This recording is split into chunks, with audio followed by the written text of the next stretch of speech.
would be interesting to talk about. Just to get, because I think when it comes to death, everybody just believes like it's one way, it's their way. This is what happens. This is like, Hmm. if that's what you believe, that's fine, but that's not what it is for everyone, just like anything. But I do want to say I really appreciate what you just said, and that you notice the work I'm doing, because sometimes I really feel like, what am I fucking doing? Does anybody even hear or see? So I really do appreciate that. And so thank you. That Oh, means a lot to me. you're welcome. I see it, and again, that's why I'm the ethos. I'm one of those who's able to have that step back and have a broader picture, because I forget who it was. I think it might have been actually a history teacher talking about in the military. Well, I'm not pro-military necessarily. I'm pro-soldier, not military. That's a whole nother delineation. He said, what makes the military work, he said, it's not necessarily just the soldiers. It's that the soldiers go to a certain place knowing that somebody else is coming behind them, or that they're going to meet them there in the middle. And somebody has to have that step back to see what all pieces are working together in what way. And I like that role. I like seeing what people are doing in a way. It's like, this connects to this, and these two are going to intersect, and when they intersect, something pretty awesome is going to happen.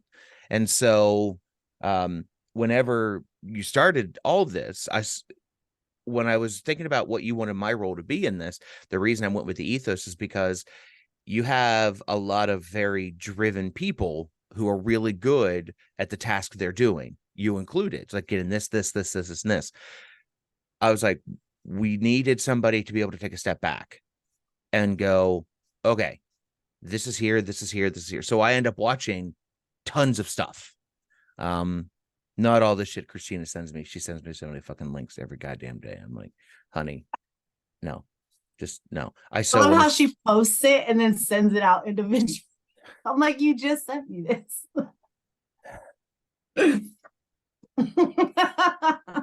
I so would love to see her and Jeff get together. I think that'd be one of the funniest fucking relationships of all time. I agree. I agree. I thought about that before the trip, and I saw her like do her little flirting with you, and I'm like, and then she was doing it with Jeff, and I Oh, was like, she tried with me, and I'm like, fuck no. no, I saw it. I just thought, like, yeah, that's not gonna go anywhere. And then I saw her do it with Jeff, and I got to thinking, like, yeah, Yes, that right? would be great. I It watched that, and I'm watching both of them going, this makes so much fucking sense. Like, does. It does. it might be kind of a shit show, but I would so love But watching it would it. be one of those shit shows where it works, just like I think we were talking about before, like on The Big Bang, how Amy's parents, her mom is the very talkative, controlling one. She Mm. represents family, and the father is very quiet and docile, and it's just like, mhm. And then as soon as he tries to say something, here comes mom, and he's like, "Oh, well, he's saying da da da." So, and it's like one of those. Like Jeff is very funny. He's outgoing. He likes to play around, and we Hmm. know Christina likes to talk, and she has to have order. And I just think that the dynamic between the two, it would just somehow work, and Work. their lives every which way would just be taken care of some magical way. I just, again, just that she, they wouldn't argue because she wouldn't have a chance. He wouldn't have a chance to talk. She would never give him a chance to get a word in edgewise, because she'd repeat the same line 17 times to the point where he's Yeah. going, okay. But to the same end, he kind of needs that. He does. Yeah, I think so. They both, I think there's so much of them, like they would calm each other. That's It would, it's kind of like what Ritalin's a stimulant. And so yes, it's weird that you give it ADHD, but because of the way it works, I kind of think they'd be Ritalin for each other. yes, I agree. I agree. I don't know if you want to pop that. Oh, Jesus. It's nice when people confirm my thoughts. I'm not as crazy as I think I am at Oh no, times. you are, because if I'm the one who's confirming your thoughts, that doesn't help your What case does for that not say? crazy. That's not helping either of us. Not That's not good for either of us. But we're both going, ah shit. Well, I'm not alone in this dark room, so That that's nice. that is fair. However, no, I'm not the one to, well, Lee agrees. Oh, you're screwed. Screwed. You are you look, ever since the whole just widowing and that happened like that, you have become my default. Like whatever Lee says, I have if never this is what had it is, anything click that fast. Like I've only had one other thing click that fast in life, and I'm like, shit, okay. All right, I guess this is the right thing. Like it just hit. I'm like, oh, I could do so much with this. Because then we can do, as you said, like the merchandising by just widowing, the chrysalis by just widowing, financial, like all this, like by just widowing, like it just rolled in such a way. I'm going, oh, that makes total fucking sense. We should fucking do that. Yeah, So totally, like everything, like, and I'm working on creating you your own special just widowing. I'm working on that. You got really blurry just, all of a sudden. yeah, I see. Hang on. Logitech does that I'm sometimes. all trying to fix you on my mind. I'm trying to fix you. There it goes. There, it fixed it. Yeah. But thanks for that, I think. Trying to fix you. You hit Uh, me. Ice fixing. but I do, and I was thinking about that too, even with the finance aspect of it, and like, we're just doing it. Everything we do, Mm-hmm. we're just fucking doing it. We're just fucking Mm-hmm. whittling when we're in our emotional Mm-hmm. days and shit. We're just fucking working. We're just doing it. We're like Nike, and we should really like pair up with Nike. We're just doing it. Without all the scandalous child labor laws and Yes. the unethical price gouging and Yeah, we're on the motivational side of Nike of just do it. That's what we represent of Nike. The yeah, the real what it really started I as. want to be the New Balance of that, where it's, well priced, well made, doesn't break down, and God, they are the most comfortable fucking shoes I own. Yeah. I love Yeah. my New Balances. Just widowing is reliable. That's Yeah, what the fuck we are. We're brought to you by stupid. New Balance, because why the fuck not? We're in the There same you vein. go. Sorry, Nike. We're going on with New Balance. And Adidas with their various cheating scandals and bribery scandals. Yeah, I don't want that. And And what do you guys really stand for? Like uh, your acronym. What do you really stand for? well, according to the band Korn, all I do is dream about sex. So, but again, that's German, and that could be. But but I don't want to be the Chuck Taylors, which are great. Don't get me wrong. A pair of Converse Chuck Taylors are great, but they're not good shoes. They're just No. not. They are basically the thinnest piece of fabric that is somehow held together and does By survive. You can rubber. beat the hell out of them, but your feet hurt always at the end of wearing them. Made for flat-footed people. And I'm fat-footed, not flat-footed. There's a very different thing there. Facts. Okay, so I think motivation then is probably where we're going to go for today, and then Okay. we'll have to keep an ear open for a good third voice. And then maybe the next recording we do can be the blind reaction. Um, and then that should give us time then to get the third voice thought, because I don't know who to pull to for that one. That would be interesting. Yeah, and I'm wondering if I don't really want to sit here watch and listen for people. Maybe if we like put something out there that we're looking for people to do interviews with, and maybe like, okay, for the Mm. next two topics, if you're interested, these are the topics out, and then who, we can go for there. Obviously, we're not going to pick every person that wants to talk about the topics, but at least just put it out there so people really do start. Hey, I want to talk about that. Hey, I want to talk, so we can get more interviews. Yeah. Okay, let me dance with that one for a minute.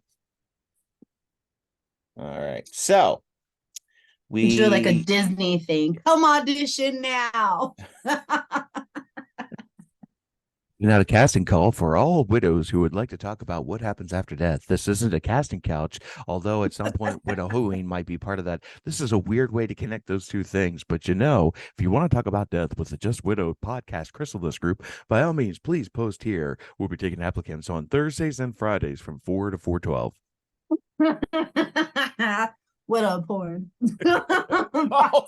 That's all I got when I heard the casting couch. That's all my brain, and I lost the rest of it. And that's where it went.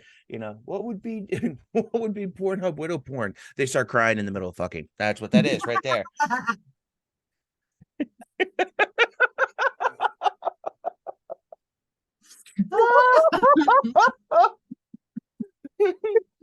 That's hilarious. Did you just lube up? No, I didn't. It's just my tears.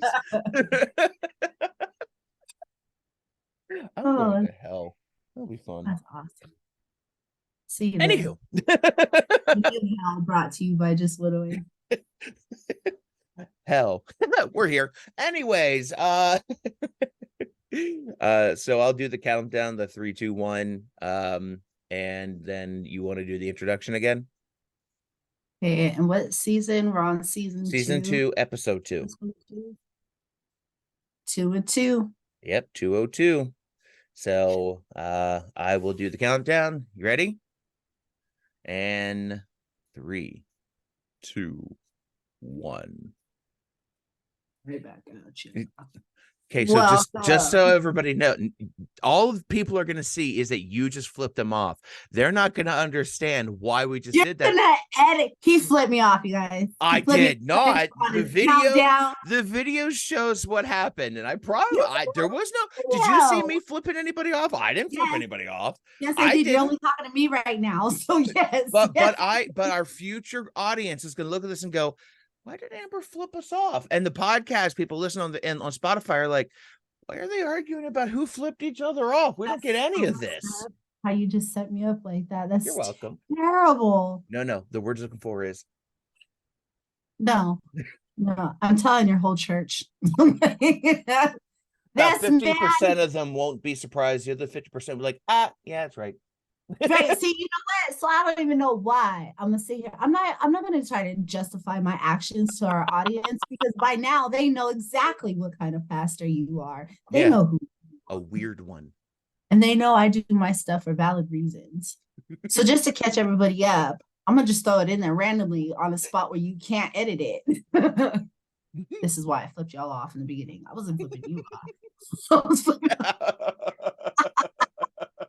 Anyway, welcome to the episode 2 of season 2. And it is December 4th. I mean, December. Wow, no, it isn't. No, it's not. It's you want to try that one more time? And it is October 14th, the day after Friday the 13th, and it is a new moon. Also, we just got done having the eclipse here in Arizona. It's moving on. So if you guys haven't caught that, I posted pictures. Pretty awesome. Cool stuff. So anyway, welcome. I love making him do that. Just, oh God, what did I get myself into with this lady? He loves it. Anyway, this is Freddie. Hello, Freddie. I got Freddie the other day at the Dollar Tree. He's hanging out with me. I get it because you put him on the wall, so he's hanging. I get it. He's actually not hanging. He's just so he's sitting. Leaning. Yeah. He's got that lean going. Mm-hmm. Lean back. You know. Yeah. Mm-hmm. Like that mid-90s iRock Z coming down the road. Oh, yeah. Mm-hmm. Coming in like the Kool-Aid. Mm-hmm. So. God, those cars sucked. Anyways, keep going. On today's episode, we're going to be talking about motivation, and not the motivation that we sling on the daily, but just motivation.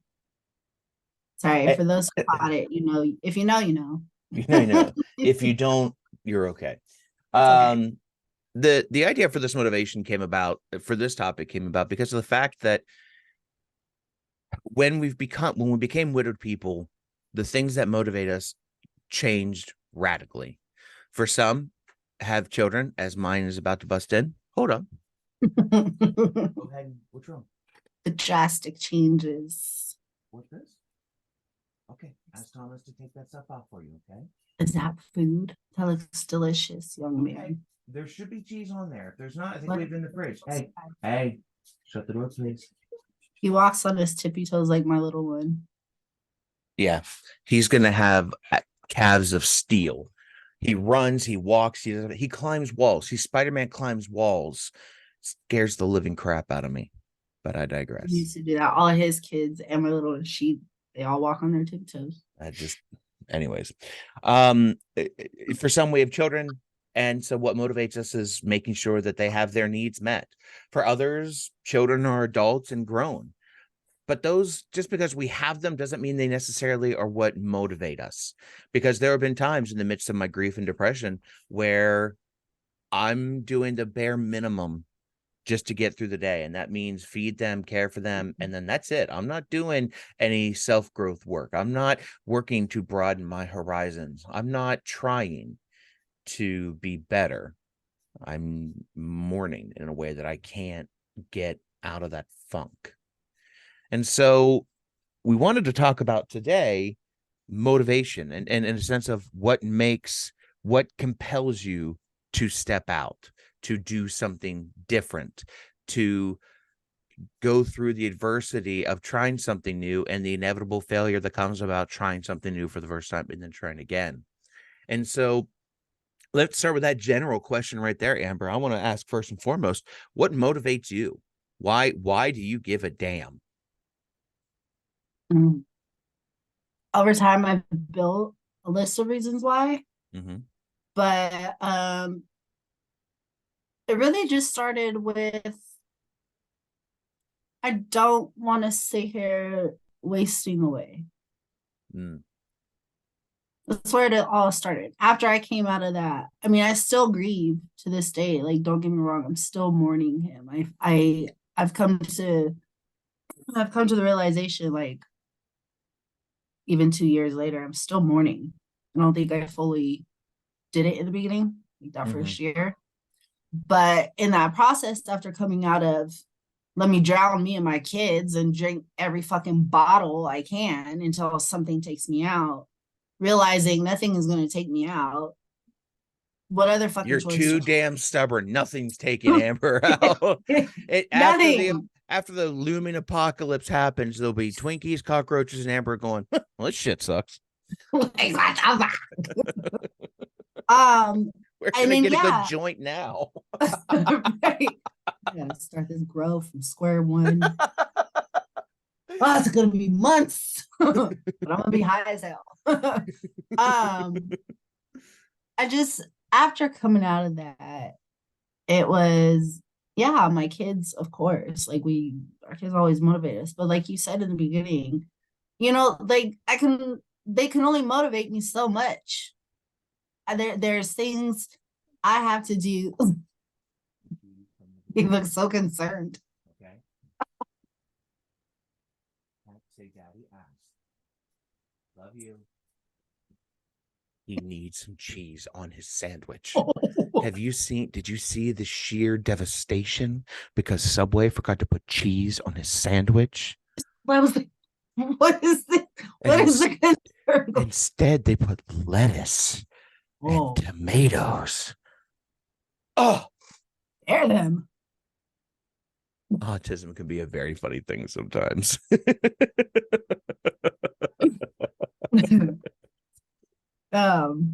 But yeah, like you said, like my kids, I love them. I want to give them the world, but they can only motivate me so much, right? And I had to then start finding other whys to get up out of bed. What's the reason to actually do something? So then I started reading something I never did in life. That was something like new to me. Like, yeah, I read the bare minimum I needed to, but now it's almost I have to. And that led me to learning about my own situation because there was a point where the marriage counselor Cameron and I were seeing, she had brought up the point of she thought I may be bipolar. Mm-hmm. And in that moment, it really triggered me because there was another therapist I had seen in the past that had said the same thing.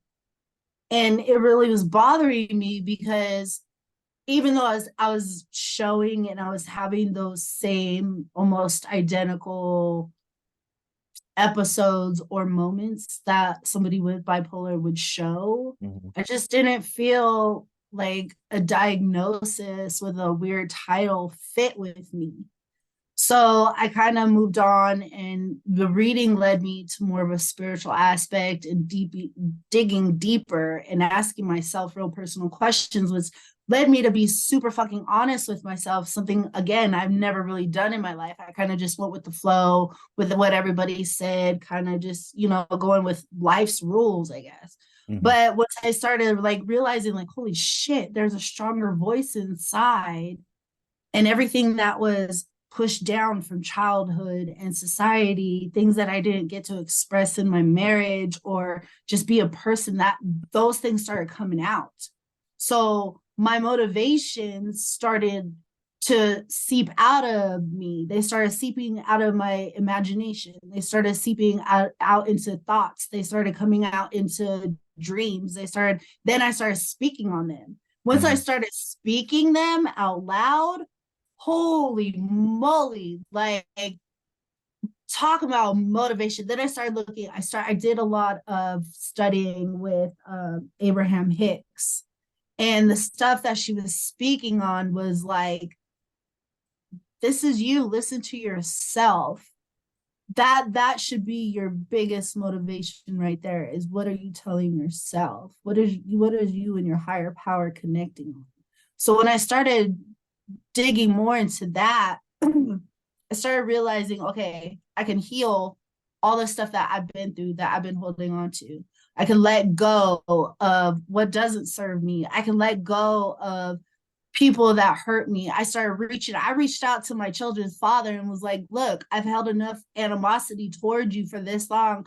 I Mm-hmm. forgive you. I forgive us. I forgive myself, because we went through stuff just because we didn't know what we didn't know. And now I know. So I got to let that go.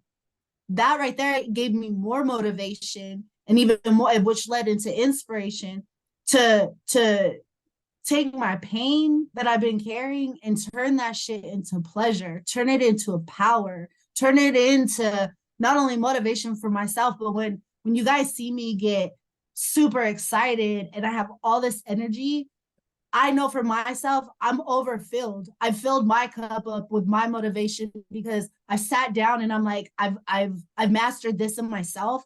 I want to go give this to somebody else now. I have too much of it. I've done it. Let me go give it to somebody else. And once I feel as though, and I hear, like you earlier, you were like, I see what you're doing. You're working your Mm-hmm. ass off. That to me gives me even more, because it's like, holy shit, I know what I'm doing not only works for me, but it's going to work for somebody else. And Mm-hmm. for me personally, I get the most motivation when I know I've helped at least one person. Mm-hmm. If I can go every fucking day and just help one person, I don't care if it's just putting a smile on their face when they were down. I don't care if it got like, let me change your thought real quick. Let me change your thought pattern. Your whatever it is, just to give them that little boost of going up instead of down. That's my Mm-hmm. motivation right there. Mm-hmm. That's enough for me. And knowing that the crap I've been through and where I'm going now, especially like the coaching, and then including now the financial aspect of it, my motivation overall, it turned all those little pieces turn into one big ball of motivation of, I don't want other people to go through what I went through. I know they're going to have tough times, but if I can take a majority of that pain and eliminate that, so they only have to focus on just the grieving that they deserve, that motivates. Mm-hmm. You hit a couple thought, just so everybody knows. I I keep notes as we go through. It's something I've always done in the middle. So if I'm ever looking away, it's not because I'm disinterested. Because it's not like Amber would let me be disinterested in the first place. She'd call my ass out in a heartbeat. But you made a couple comments in there that I found fascinating to drive at in a little bit later on, but I want to answer for me, what motivates me. And a lot of it comes from the way I view my faith. And as I think everybody knows, we alluded to it a few minutes ago as well too, I am a pastor. And for me, I have to believe people can change, or else I can't do my job, or else there's no point in trying. If people can't change, then there's no hope. Because why talk about salvation from, or why talk about the work of Jesus, or as Martin Luther King Jr. said, the I'll get it wrong, but basically the arc of history steers towards justice. If it's never going to change, then he's wrong, and I think he's right. So for me, it's like, no matter how awful I feel, I have to believe I can change. And my life has been defined by change. Some of it good, some of it meh, others of it outright shit. And I was having a conversation with my therapist this past week, actually. And I made the comment to them. They're talking about a relationship in which there was broken trust. Because for me, that is a foundational thing. If I can't take you at your word, if I can't take your yes to be a yes and your no to be a no, then I can't trust you. And they said, do you know when that relationship of trust ended? I said, yep, I can pinpoint it. And I spelled out the entirety of it. That the nature of that relationship I have with that person has changed, and it will forever change. It will never be what it once was. And I think it's healthier for me where it's at, because that person with whom I have the issue with is an emotional vampire, and they're only going to suck energy in a way that's not going to help me raise my boys. So in seeing that people can change, it helps me realize that the grief I'm experiencing is changing me. And whether I like it or not is irrelevant. It is changing me. Physiologically, we know grief does things to the body. That's why for some people, they end up gaining weight after grief, not because they're overeating. In fact, quite the opposite. They're eating less, but their metabolism slows. For some, though, and that's not everybody, just to be clear, that's for some. Physiologically, grief does have a very strong impact on our bodies. But emotionally, I know the way I'm changing is in a way that's some days I feel better with the change than others. And that's okay too, because that's what it is. I can't change the grief. I can change my response to the grief. And that's really what I try to do more than anything else. So that's what drives my motivation. But I want to pick at something you said there, because you made two comments that happen to coincide with my work in a way that I find fascinating all the time. Let me ask it this way. When's the last time you were in a retirement community? Oh. I mean, not in the community. I mean, I interact with a lot of retirees often, but so for a long time in America, a retirement community was a place where old people went to sit in a chair, drool, and soil themselves. And that was it. Around the mid 80s, that starts changing. And in the mid 90s, it really has a big push of change. And in the mid 2000s, like the first decade, it has really evolved to where it's not so much a place. Yes, there is still an element of that, because there are some people whose mental state is so gone that that's all they can do. They're just there breathing. But the care communities themselves have now, instead of being an old folks home, it's now considered a retirement community. And there's various levels of independent living, assisted living, and they have activities that go on. There's a ton, and I toured some of these as a college student. I'm sitting there going, this is better than when I live as a college student. Can I move in here?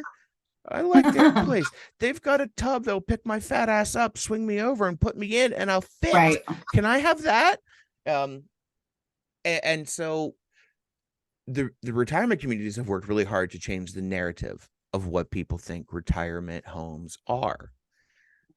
In conversations with people who should probably be in those retirement communities now because of limited mobility, or that their homes that they've lived in for decades are now more than they can maintain, there is this anxiety, this fear that I'm just going to go there and they're going to put me against a wall and I'm going to drool. And so, like, they have that fear of what they saw in the past, and they're unable to see the new reality that's in front of them for so many.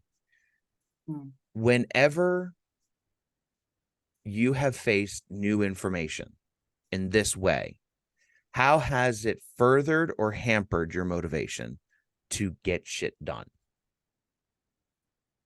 Yeah, after the whole retirement conversation right now, like anything I read or any information I come across, I always try to find some sort of lesson within it that fits with what I'm doing.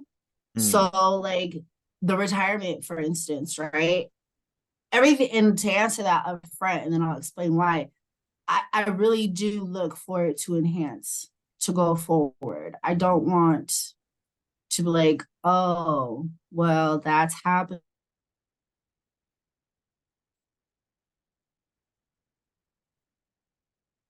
for the recording purpose at this point, people are going to be very confused as to what Right. just Because I happened. don't Oh, know, hang learning what on. I know now, if I make those decisions.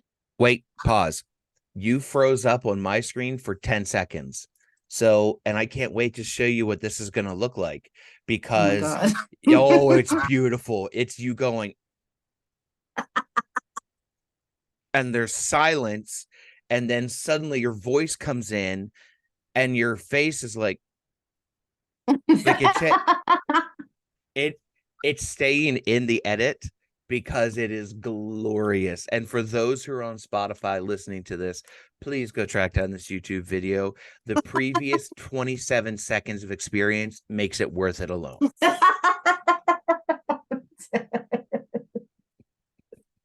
That's funny.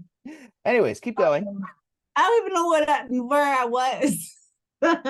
Neither do um, I. Let's just see where you pick it up and go with it now at this all point. right, fine. This all natural, authentic for y'all. So anything I learn, I just try to make sure if it's for me, I'm gonna pick it up. I'm gonna apply it somewhere in my life. I kind of put it in a file. So when the next lesson comes up, whatever. But the retirement is interesting, and this is where I kind of realize the shift in my mindset Mhm. on do I make changes and when do I make them? Because like you said, the retirement communities over the years, like I used to be a caretaker back like 13, 14 years ago. And it has changed a lot. You know, they kind of just put these people in there, they let them do, they check on you every now and then, and that's that. And now you see, like, just up the road from me, they're building a lot more of 55 and up community homes. And they're building actual full neighborhoods and communities. And like the one up the road, they have a pool, they have a community center, they have, the gym, whatnot. And a lot of them you see out early in the morning, they do walks together, they get to know their neighbors. And Mhm. I feel as though the generation, I guess, right after, like in between, right as they're coming in after them, the baby boomers, they've realized, one, we have to stay more active, Mhm. because the moment we stop, we just start to decay inside. We just start to break down little by little. Mhm. And so I think now people realize, like, okay, my kids are grown, they're out of the house, they're doing their thing. We don't really need as much space as we have.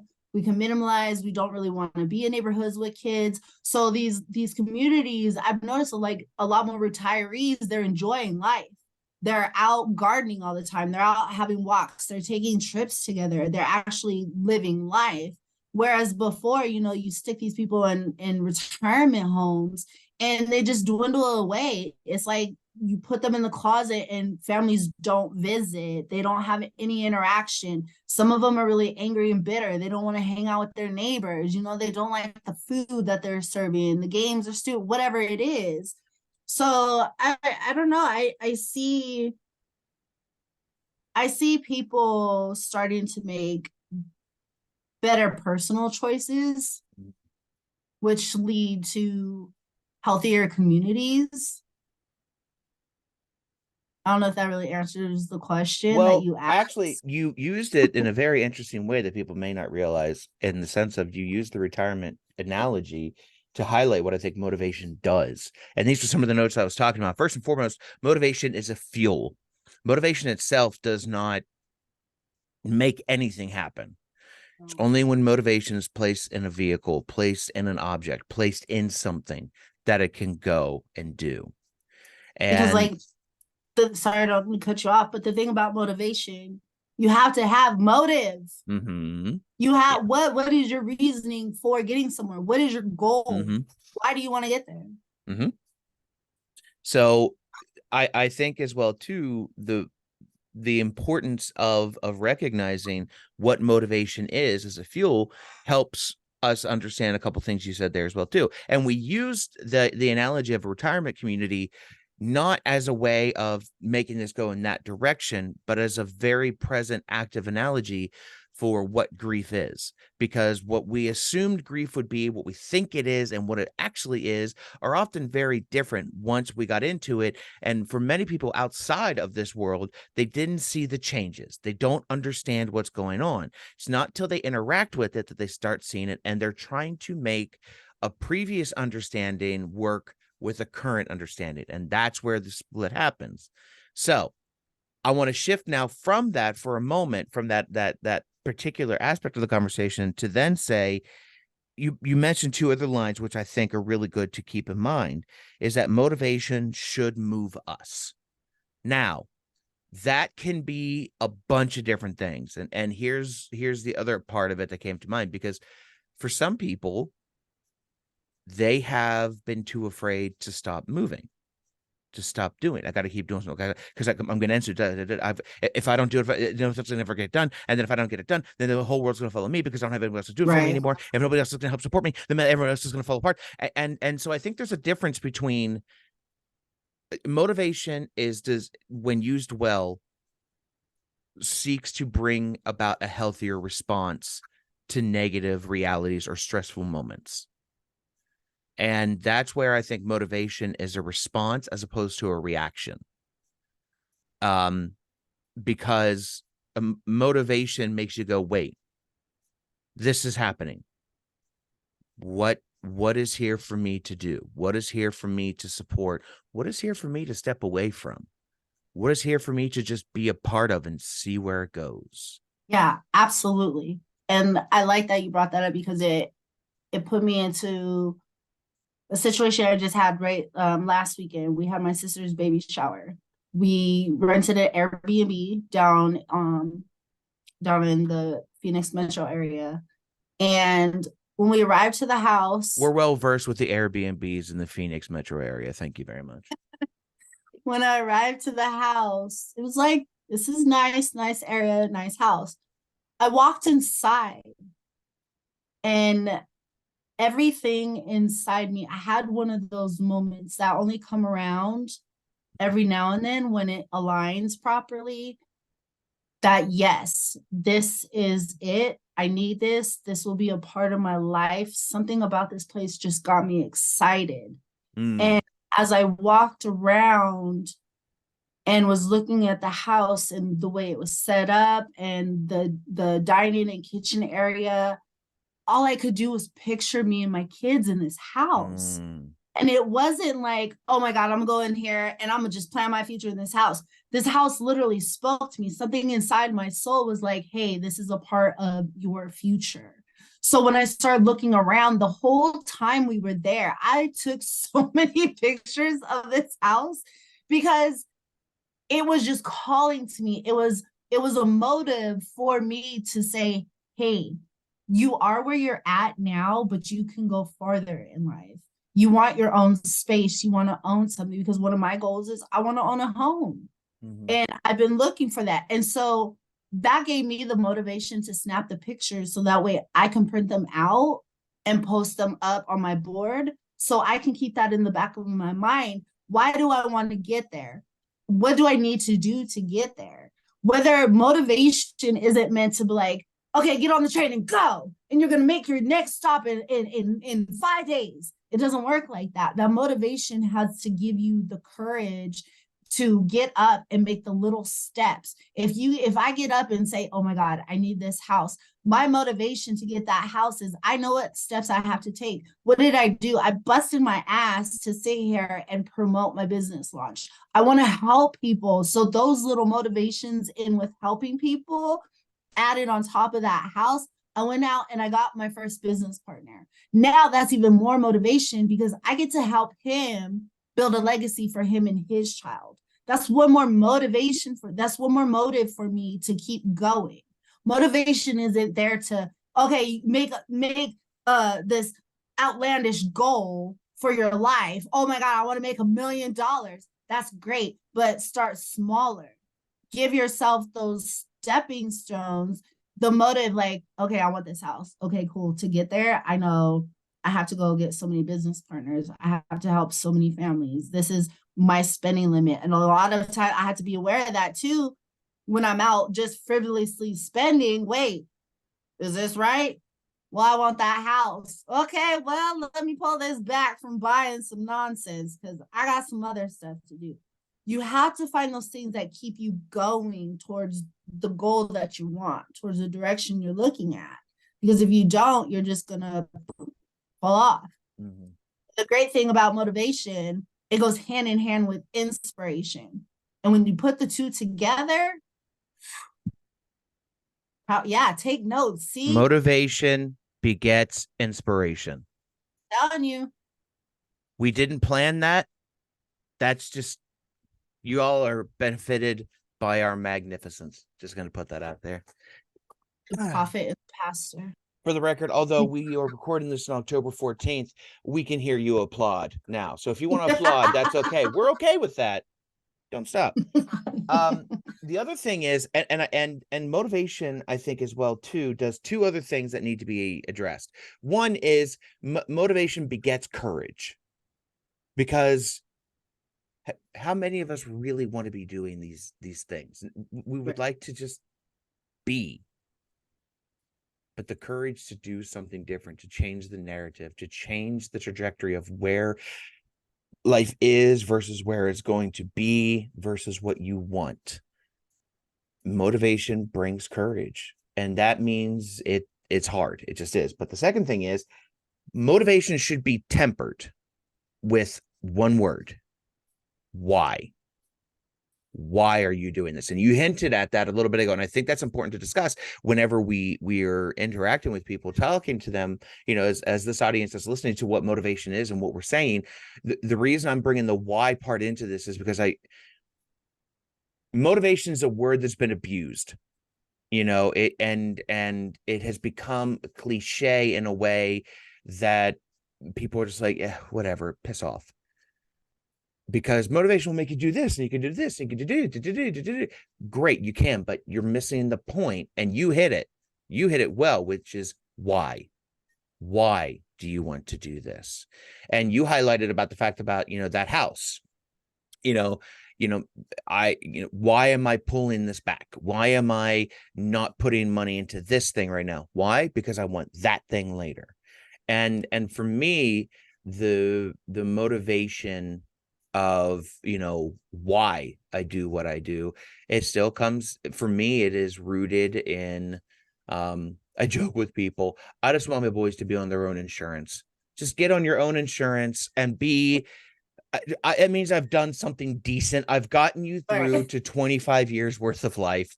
I've gotten you to the point where you can make your own mistakes now, and you can learn to recover with them. You can learn how to ask for support. You can learn how to find those people who maybe aren't the best for you and step away. You can learn all that. Great.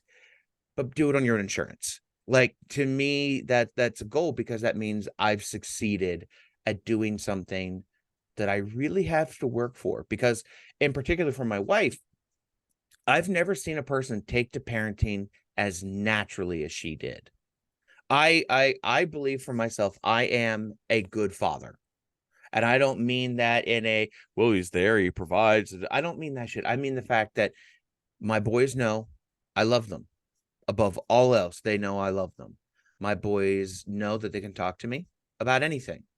To the point where the other night I'm in the shower and the youngest comes barreling into the bathroom. Okay. He goes, Dad, I'm sorry I broke the house rules. What? What now? What's going on? And it's because I have a rule that he can't be on YouTube unless I'm there with him. Well, he was on YouTube and he felt tremendous guilt about it when I found out. And so, like an hour later, comes, Dad, I'm sorry I broke the house rules. I won't do it. Thank you for your honesty, buddy. I appreciate that. So he lacks the ability to lie, which is, yeah, sometimes it's like you can fib a little. It's okay. But anywho, I digress. My oldest is like that. Yeah.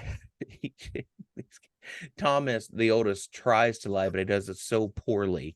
It's like, dude, I don't even have to try to know you're lying your ass off right now. Right? Like, I've put forth minimal effort. Do you know how I know you're lying? I opened my eyes. I heard you speak. Yeah. Yeah. Yeah. You smell like guilt. So, um, and to me, that's my mark.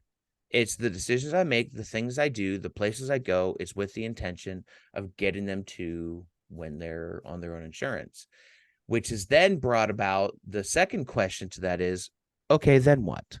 And I don't have an answer for then what. And it would be nice if I could get to a whole mapped out plan of what we'll do at that point. But there's a part of me going, I don't know yet, but I know this is the goal I'm working towards. I don't know what will happen after that quite yet. Sometime I will, but not yet. I don't know what that is. And I think that's where people start to get discouraged and they start to fall back, because when you get so hyped up and so excited for something, and then when you're like, okay, now I'm at the peak of this excitement and now I'm coming down from this and it's time to get to work, what happens? Where do I go? What's my next step? How do I know? Like you just said, what is my whole plan laid out? But and the thing is, for someone like myself, I believe I am one of those ones. I believe everything happens for a reason, but I have an explanation as to why I think everything happens for a reason, and I think it's pretty fucking clear cut and dry. Is the fact that everything happens for a reason because of the decisions that we make. Point, period, blank. Every decision that you make, every choice that you come to, that leads you to other opportunities, other doors, other situations, right? So if I choose to go left versus going right, I run into the chance of hitting traffic. If I go right, I also run into the same chance. But what if I go right on the last second thought, like, oh my God, you know what? No, I'm gonna just go right. And I happen to find the best scenic route on the way I'm going. Had I gone left, I could have ran into traffic. There could have been an accident I was involved in. All I'm saying is things happen because of the choices that we make. So it's not necessarily, oh my God, some magical power energy source is sitting over us, like, ha ha, you made that choice. Now, boom, this is going to happen. Now, boom, this is going to happen. No, it's the fact of the choices that we make. If I wake up to tomorrow and I decide, okay, well, I don't want to do any coaching tomorrow. I don't want to do any one-on-ones tomorrow. I don't want to do any finance meetings tomorrow. Okay, well, that's my choice. So the rest of the week, I have to live with catching up with paperwork. I have to catch up with any clients. I have to catch up. That happened because I made the decision to be lazy that. Now, whatever decision you make for any situation, it's going to lead you to something else. That's why it happened. Like, I don't know. That's So Amber's brains. there's 3 points I want to push at just a little bit, not to, because they don't disagree with what you're saying, but they add a context to it. Because I'm a person who has in watching the extremes of life, and I end up being at people with people along with their extremes usually. Um, Everything happens for a reason, and it's often based upon the choices we make. I agree with 90% of that. There are times though that things happen to us that we have no control over. Now, Mhm. and I say that because there are times we are outright victimized. Yes, that does happen. Amber is not saying, to be clear, Amber is not saying that if you have been victimized by somebody, it was because of the choice you made. No. No, what she's saying is what you do with this now, how you respond to it is going to be based on the choices you make. And then with And that said, it happened not because of something that that person did, but it happened because of the choices on that person who made the choice the to victimizer. the victimizer. And it's not to say, okay, you fell into or you were placed into that victim situation because you did something. You were placed in that situation because of that other person. Now the reason why it happened to you, I don't know. Mm-hmm. I That's something, like you said, you have to sit with and work. I do. And here's I'm gonna say something very controversial. I know this may piss a lot of people off, but just bear with me, okay? And I'm not in any way, like, I for feel like I those should put list like a flashing red sign at some point into the want flashing red. want for a moment it looked like you're gonna flash us. I'm like, what the hell is she doing? I was like, where is she going with any of this? No, I know. I always sound, even sometimes I'm like, whoa, where am I going with this? Uh-huh. But I really do think about a lot of things that I say because I have to make it make sense to myself, right? And with that, I when things happen to us that are fucked up, that place us in those victim roles, yes, it's fucked up. No, it's not your fault. I'm not saying that at all. What I'm saying is sometimes even fucked up shit happens to good people. Oh And yeah. it's not even a matter of, okay, now stay in that. I don't believe that people should stay in the this happened to me, this is why I am this way, and they allow that to affect their entire life. I am a strong advocate. I don't know how, this is why I haven't really stepped into that, because I don't really know how to come about that, because I really believe that's detrimental to ourselves, that we allow ourselves to stay a victim, if you will. And I'm not saying you are a victim, I'm just saying the mind space of it. Now, what I'm trying to get to is when things happen to us, no matter how good or bad, we really need to sit down and reflect on that situation and just learn something from it. I'm not saying, oh my God, you're a victim, you need to learn not to do whatever you did. No, there's still something in there that maybe you need to learn that you can pass on to somebody else going through that situation. And let me give you an example. I went through the whole child court system, child support stuff with my kids' father, because they arrested him. We had got it. I broke up with him, ended it, and he ended up getting physical with me in his aunt's house. The neighbor called the cops. They arrested him. We went through the whole court system, all that stuff. I understand how this stuff works. And then a really good friend of mine, he was going through some stuff with his child's mother. Like, this lady was doing some really fuck shit. And I kept trying to get him to, like, don't stress, just, stand your ground, make sure your I's are dotted, your T's are crossed, because when you make sure everything on your side is good, the truth will prevail at the end of the day, no matter what. As long as you believe and you stand your ground, it will. This man, after everything, he was falling apart. Like, he looked sickly, like on the verge of death. Mm-hmm. By the grace of God, this lady found little ounce of fucking common sense in herself and said, I don't need to be a mother to this little girl, and handed over full custody to my friend. his whole life has changed now. Like he looks like he got life back into him. Like you can't bring the dead back to life. And this man, like he was on the verge of death and he's back to life. Like he has color, he has life in him. And it just goes to show you can't allow the negative things in life. You can't allow the adversity that's against us to keep you down. You have to fight it. You have to push against that. You have to find ways and lessons to learn what it is. Because what's the best way in war? What's the best? How do you win war? You learn your enemy, right? If you learn your enemy, you can win.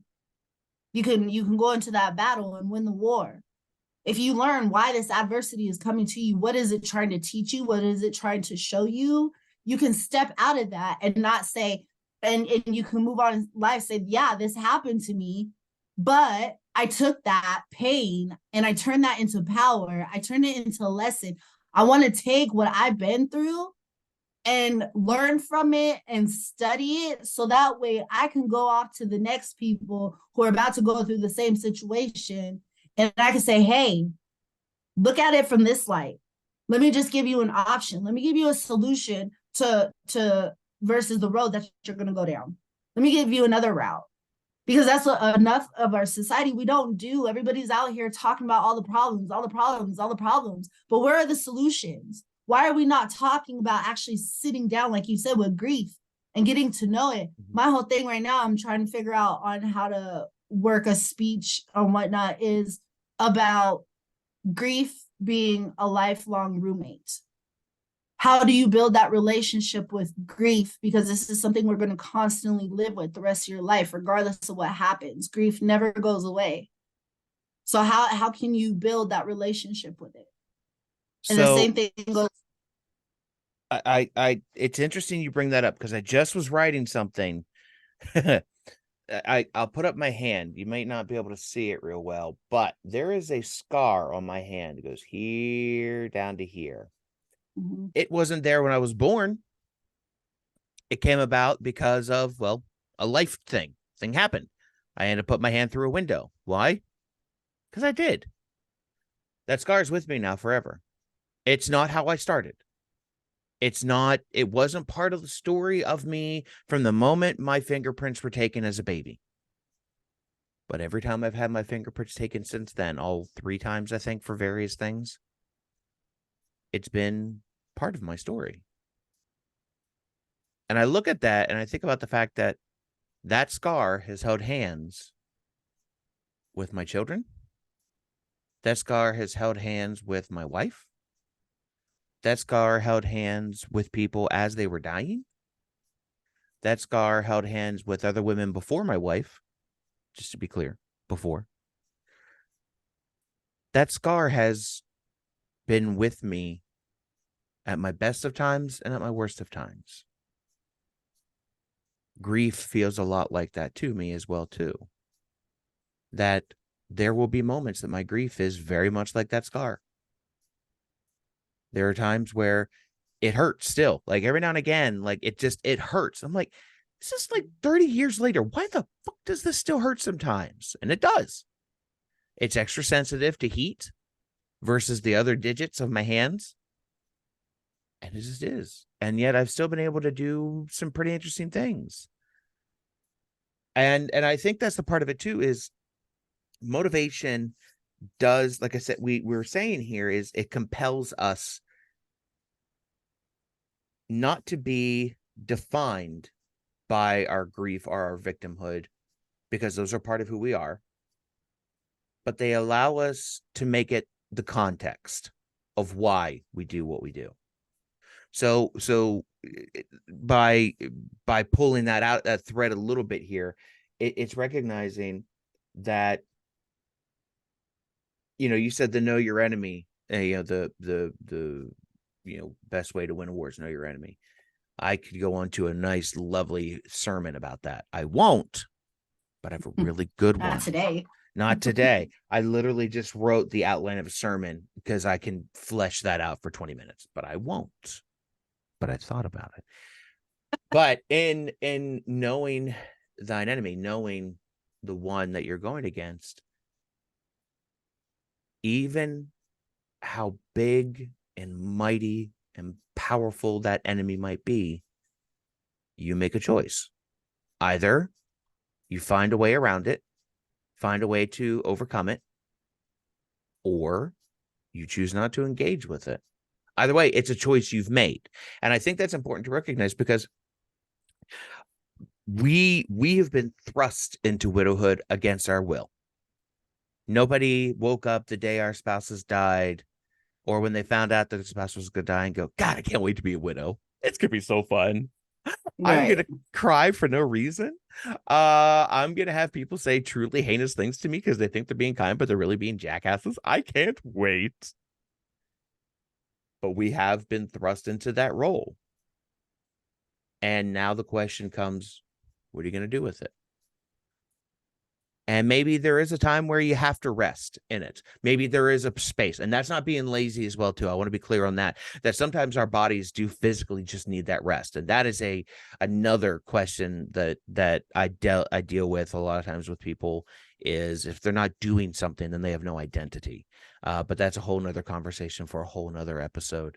Yeah, that's Uh, a lot. That's a uh, whole rabbit hole. oh, that's a whole, that's It's a deep one. that's a therapy session and 17 and a half more. Um, Yeah. Yeah.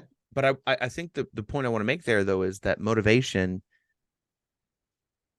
compels us to choose more than anything else. It's not that motivation compels you to action.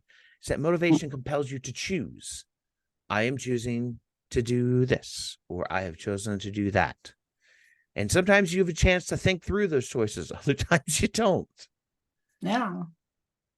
And It's like being in the depression of it, and I'm gonna go drink. I'm gonna go buy me a bottle.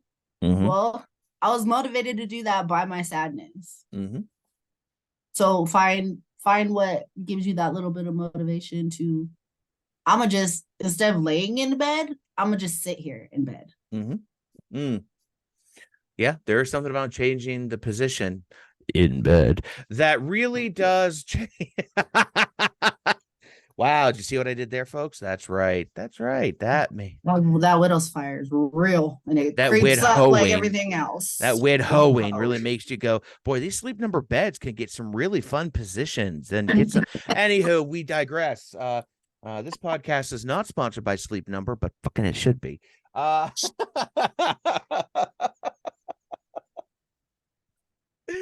um and I think what I hope people are hearing, and we have no control over what people hear out of this. We put it out there and trust that it tickles your fancy, for lack of a better term. That you find that if you're not feeling quote unquote motivated, you might not be looking at it in the way that it's actually happening, because whether or not you're doing something, you have been motivated. You've chosen to not do something. Okay, there, you made that choice. What else was I going to do? You could have done 9 million other things. You literally chose to not do that. And if you chose to get up, you got up. Now, you might say, I had to, or so I was going to piss the bed. You had a choice. You could have You pissed were the bed. motivated to get out of bed, Yeah. so you can be in your bed. Right. And that's the thing that widowhood is insidious with, is that it has the potential to take away our ability to see that we can do anything. That, well, we're helpless. We can't do it now. Why? Because we suddenly lost the partner that we were supposed to be able to rely on for everything. And now it's just us. And that's hard, is maybe the understatement of the day, of the week, of the month. And so for those listening, my goal in sharing this motivation with you, this conversation, isn't to make you want to go out and do something. It's to help you see your struggle is not alone. Your struggle to be motivated is not alone. We're going through this shit show together, and there are times we are more motivated than others.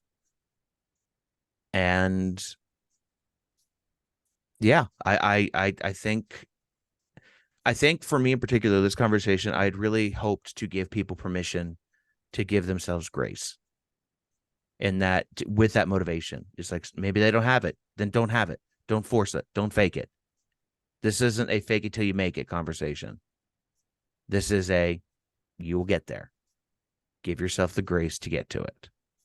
And I think a big thing about motivation is starting there. Give yourself that grace and love yourself enough to know, hey, when the time is right for me, I'm gonna sit down and reevaluate my life. Mm-hmm. What do I want? Because if you don't know what you want or where you want to go, you're never gonna find motivation for anything. You have to you have to make that decision. And I know for widows, the widowed community is hard as hell, especially that first year. Mm-hmm. See that there is really a light at the end of the tunnel. And Mm-hmm. for some, they refuse to acknowledge that the possibility there might be a light at the end of the tunnel. And for those, I really highly encourage reaching out to other widowed who have found their light Mm-hmm. and get with them and ask, like, whatever questions you feel, pick their brain, figure out Mm-hmm. what they did to get up and start taking steps. Mm-hmm. Because it's like working out, right? You start with a few reps, your next workout, you add a few more reps, Mm-hmm. and then so on and so forth. It's the same in widowhood. You have to Mm. take one step, and then the next day, take a step and a half. You may end up waking up one day and not taking any steps. That's fine. But the day after, get up and take 3 steps. Mm-hmm. Because if you don't make a decision A decision will be to made for you. exactly, yes, absolutely. And it's not going to be in your benefit. Mm-mm. It won't. Mm-mm. It won't because in my belief, the universe, the higher power will look at you and say, "Okay, well, here's the bare minimum because that's what you're asking for. That's what you're giving, that's what you're going to get." Mm-hmm. What's that? Okay, go ahead and sharpen your pencil. You're fine. Keep going. I can hear you. He can't. So you have to make that decision on to keep going. Because like we mentioned a lot of times, there's a lot of widows out there that are years out and will still say, well, I don't know what to do with my life. I don't know how I'm going to continue on. Yes, we live and love the people in our life, but we don't Hi, live bud. Hi, bud. for other people. Because if our lives ended when our spouses passed, All right, go shut we the door, wouldn't be please. sitting here breathing. We wouldn't be having emotions. We wouldn't be going on day by day. Mm-hmm. We live for ourselves. We all have our own path here. And you have to create it. And I love the point you had said earlier. Um, you said a couple of things. Grief I'm experiencing, the grief I'm experiencing is changing me. And is it changing you for the better or the worse? Are you allowing that grief to change you into something? The way I see it is just like taking you and crumpling you up like a piece of paper. It's just Mm. it's taking you away little by little. It's just crumping you. But if you make the decision to say, look, this grief is changing me, but it's making me stronger because I've been through this situation. It hurts and I'm moving forward. Because how have you? I don't know if you have. For a long time in the beginning, people kept seeing me smiling and they saw what they didn't realize is I was forcing a smile. I was forcing myself to be happy because deep inside, I made the decision to not stay in the doom and gloom. So I had to start retraining myself to get out of that. So that started for me, okay, let me go outside and smile. Let me fill myself up with all this fucking energy and not let people see that I'm just so happy. And inside I'm like, oh my God, this is so tiring. Like, and people are like, oh, you're so strong. You're so strong. How do you do it? I don't know if I could ever do that. I'm so strong. Yeah, you have to make a decision. Are you gonna let grief control you? So